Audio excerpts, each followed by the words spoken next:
Aujourd'hui, nous allons examiner une affaire datant de la première moitié du XVIIIe siècle. Installez-vous confortablement pendant que nous partons pour l'Angleterre. Sarah Malcolm était née en 1711 dans le comté anglais de Durham. Ses parents formaient un couple respectable et la famille vivait dans une belle maison. On les voyait souvent dans des endroits fréquentés par les membres les plus aisés de la société locale. Bien que l'éducation ne fût pas obligatoire, Sarah fut envoyée à l'école, où elle apprit non seulement à lire et à écrire, mais aussi les bonnes manières qui étaient considérées comme appropriées pour une jeune fille au début du XVIIIe siècle.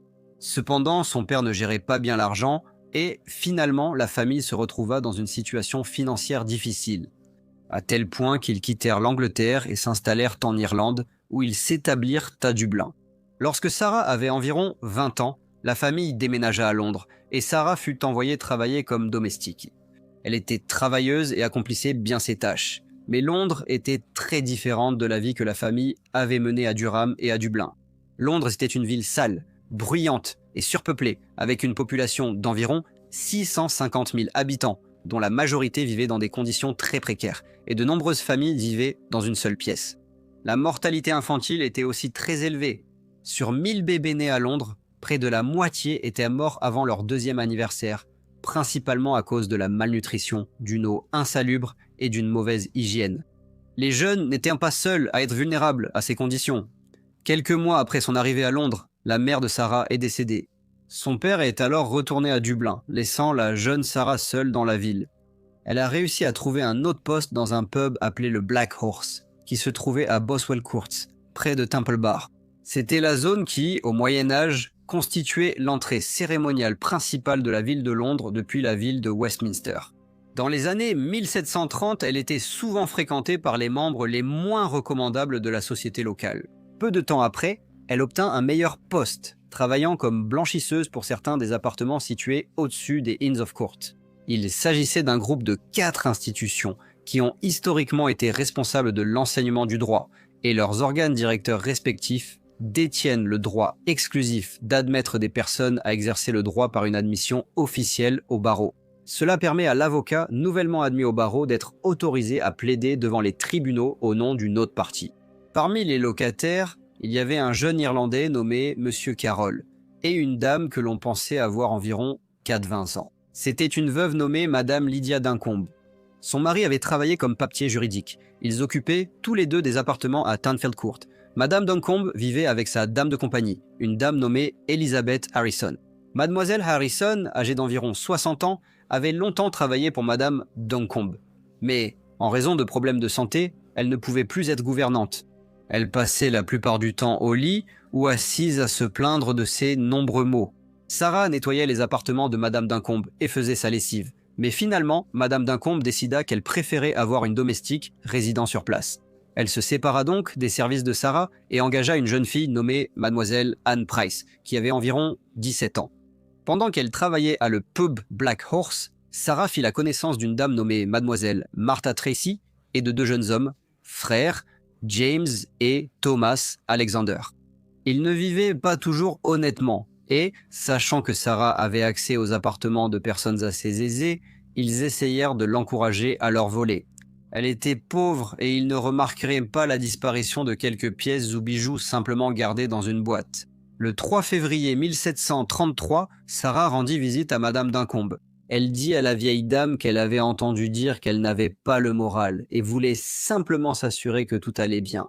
Sarah remarqua aussi que Mademoiselle Harrison n'allait toujours pas bien. Mademoiselle Anne Price, cependant, doutait que Sarah soit vraiment venue aux appartements, simplement pour s'enquérir de la santé de Madame Duncombe, et se demandait pourquoi elle avait réellement pris le temps de venir. Le 5 février 1733, une dame nommée Madame Love traversa le passage étroit pour entrer dans Townfield Courts. Il était un peu plus d'1 heure et sa visite avait un but à la fois charitable et social. Elle allait déjeuner dans l'appartement de son amie Madame Lydia Duncombe, qui vivait au 3e étage. Madame Love était également âgée mais en bonne santé. Elle monta les 3 étages et se dirigea vers l'appartement de Madame Duncombe. Elle remarqua que la porte extérieure était fermée. C'était assez étrange. Habituellement, la porte extérieure n'était fermée que si les occupants n'étaient pas chez eux. Et elle n'était certainement pas fermée s'ils attendaient un visiteur. La dernière fois qu'elle avait vu son amie, Madame Lydia Duncombe, elle avait remarqué que la vieille dame était assez découragée. Elle avait évoqué qu'il ne lui restait peut-être plus longtemps à vivre et s'inquiétait pour la santé de mademoiselle Elizabeth Harrison. Madame Love se rappelait que le jour où elle avait vu Madame Duncombe pour la dernière fois, 2 autres visiteurs étaient venus, mais aucun n'avait pu lui remonter le moral. L'une des visiteuses était Sarah Malcolm, que Madame Love connaissait depuis que Mademoiselle Malcolm faisait le ménage chez Madame Duncombe. Madame Love continua de frapper à la porte. Elle appela aussi, mais il n'y eut aucune réponse. Elle resta dehors pendant un bon moment, pensant que peut-être Madame Duncombe et Mademoiselle Harrison n'étaient pas en mesure de venir ouvrir la porte et que Mademoiselle Anne Price était partie faire une course et reviendrait bientôt. Cependant, elle remarqua qu'aucun bruit ne venait des appartements, et à chaque minute qui passait, elle devenait de plus en plus anxieuse. Des pensées commencèrent à lui traverser l'esprit. Se pourrait-il que Mademoiselle Harrison soit morte pendant la nuit et que Mademoiselle Price aide alors Madame Duncombe à aller informer les autorités compétentes? Finalement, Madame Love décida de descendre pour essayer de découvrir si quelqu'un connaissait où se trouvait son amie. Elle savait que Madame Duncombe était depuis longtemps amie avec Madame Reimer. Lorsque Madame Love lui annonça que personne n'était chez Madame Duncombe, Madame Reimer devint très inquiète. Elle trouva cela très étrange qu'il n'y ait personne à la maison. Elle accompagna immédiatement Madame Love à l'étage. Elles frappèrent à la porte, mais il n'y eut aucune réponse et aucun bruit ne provenait de l'intérieur du logement. Elles regardèrent dans les cours pour voir s'il y avait quelqu'un qui pourrait les aider. Madame Love aperçut Mademoiselle Sarah Malcolm et l'appela. Elle lui demanda d'aller chercher un serrurier. Sarah répondit qu'elle allait se dépêcher et chercher de l'aide. Elle revint avec Madame Oliphant et dit aux 2 dames que Madame Oliphant allait essayer d'entrer dans la propriété, car elle n'avait pas réussi à trouver un serrurier. À ce moment-là, Madame Love et Madame Reimer étaient de plus en plus inquiètes, et Madame Love paniquait, dit en sanglotant « Je crois bien qu'ils sont tous morts, et le serrurier n'est pas venu. » Madame Oliphant, bien plus jeune que Madame Love et Madame Reimer, était très débrouillarde. Elle détenait la clé des appartements récemment libérés près de chez Madame Duncombe. Elle annonça qu'elle sortirait par la fenêtre à l'arrière des appartements pour tenter d'entrer chez Madame Duncombe. Les 3 autres dames attendirent dehors. Elles entendirent le bruit du verre brisé et supposèrent donc que Madame Oliphant avait réussi à entrer dans les appartements. Quelques instants plus tard, Madame Oliphant apparut à la porte d'entrée. Elle regarda les 3 dames et, debout dans le couloir, déclara solennellement « Tout le monde a été assassiné ». Les dames entrèrent dans l'appartement. Elles virent d'abord Mademoiselle Price, allongée sur son lit, la gorge profondément blessée au couteau. Ses cheveux rouges de sang lui couvraient le visage. Elles trouvèrent ensuite Mademoiselle Elizabeth Harrison, étranglée avec les cordons de son tablier, puis le corps de Madame Lydia Duncombe. Elle était allongée sur son lit. Il n'y avait pas de sang, et il semblait que la cause de sa mort était la strangulation. Les autorités furent contactées, et un chirurgien nommé Monsieur Thomas Bigg arriva. Il avait été amené par l'un des portiers. Il examina les 3 dames décédées, mais il était évident qu'elles avaient été le mobile de ce crime des plus horribles. Un coffre-fort avait été ouvert et son contenu retiré. Madame Reimer savait que c'était là que Madame Duncombe gardait son argent et ses bijoux. Aujourd'hui, nous allons examiner un type de cas différent, celui d'un homme nommé John qui possédait une fortune mais a commis une erreur fatale qui lui a tout coûté. John a investi tout ce qu'il possédait dans une entreprise qui semblait solide comme le roc, pour découvrir 1 mois plus tard qu'elle avait fait faillite. Il a tout perdu, et ce n'est pas surprenant, car des études montrent que 66% des investisseurs admettent avoir pris au moins une décision d'investissement qu'ils regrettent. S'il avait eu une plateforme comme Mintos, je suis sûr que son histoire aurait été différente. Mais qu'est-ce que Mintos ? Me demanderez-vous. En termes simples, vous prêtez de l'argent à des entreprises ou à des particuliers et vous gagnez des intérêts fixes en retour. Sur la plateforme Mintos, tout est si simple. Le rendement de chaque prêt est affiché dès le début. Le risque est clair et les paiements quotidiens offrent un revenu passif prévisible. Le tout simplement. Sur la plateforme, je peux filtrer les prêts selon le rendement que je souhaite, le niveau de risque avec lequel je suis à l'aise et même la durée du prêt. Mintos propose également des portefeuilles automatisés. Donc vous n'avez pas à tout surveiller en permanence pendant que vos rendements sont réinvestis automatiquement. Avec Mintos, le rendement moyen des prêts est de presque 11%. Mintos est en activité depuis 2014, compte plus de 600 000 utilisateurs et est réglementé dans l'Union européenne sous MiFID.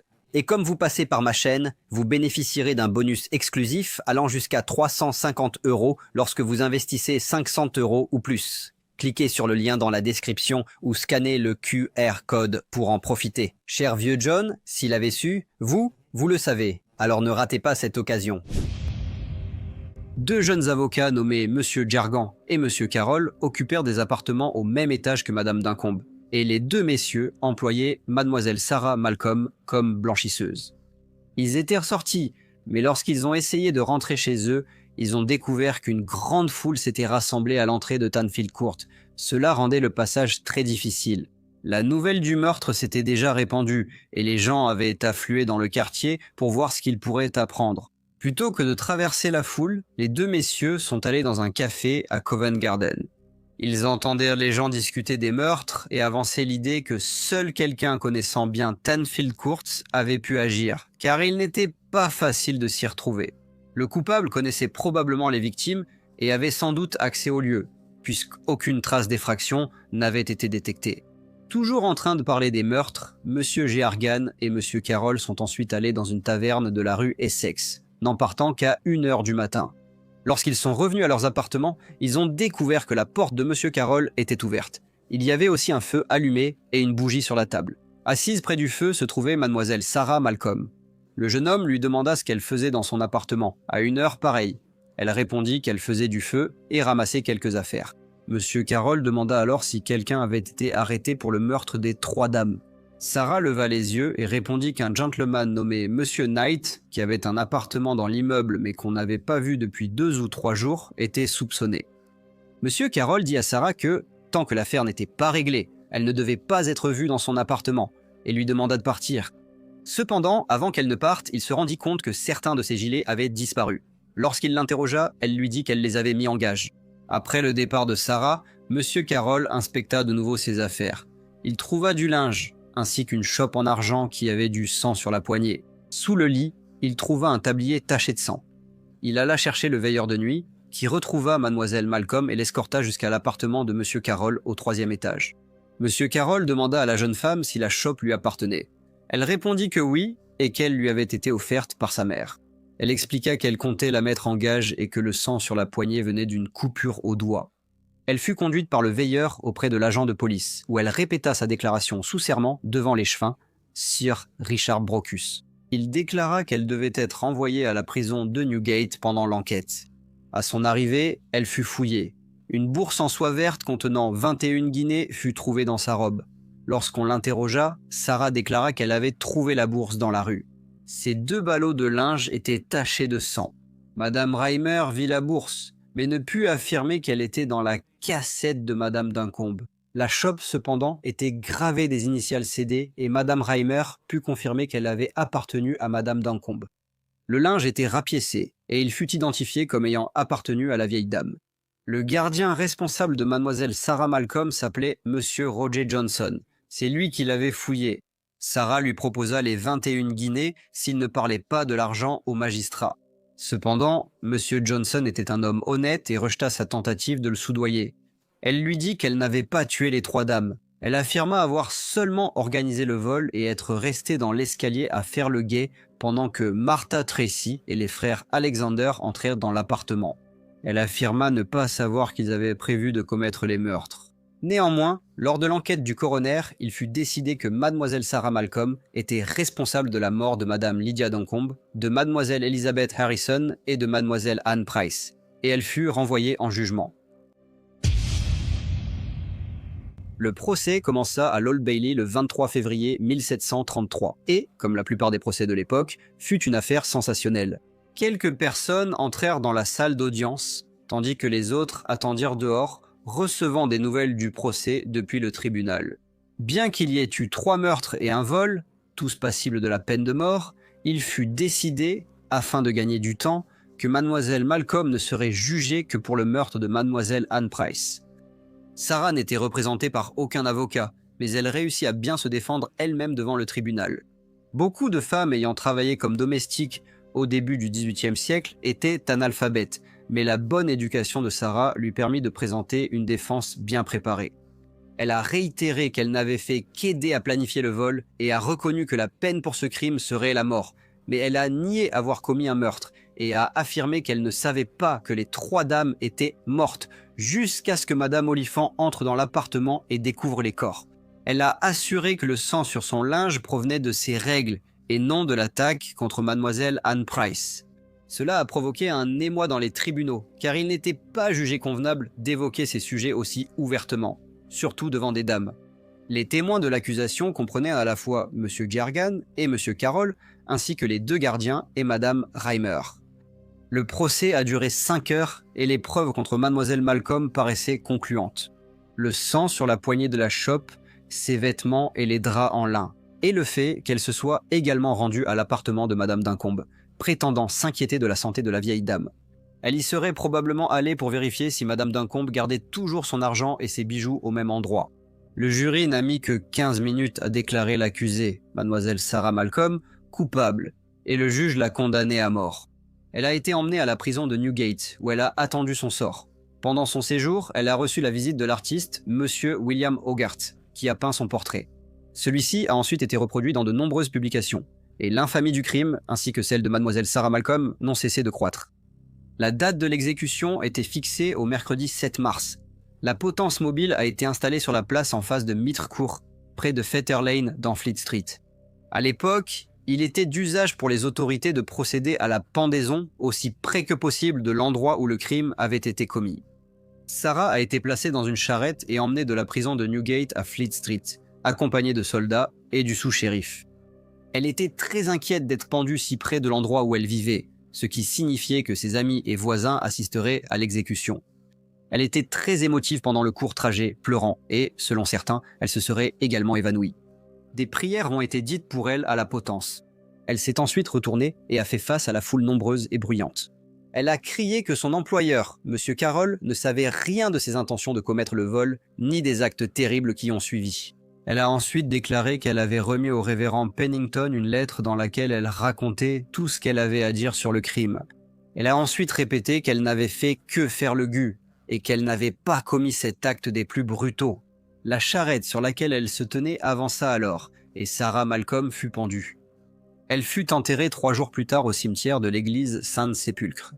Les autorités n'avaient aucune preuve contre Martha Tracy et les frères Alexander, et aucune accusation ne fut jamais portée contre eux concernant la mort de Madame Lydia Duncombe, Mademoiselle Elizabeth Harrison et Mademoiselle Anne Price. Bonjour à tous et merci beaucoup de votre écoute. Comme d'habitude, n'hésitez pas à laisser vos commentaires au retour et j'espère vous retrouver tous dans le prochain Briefcase.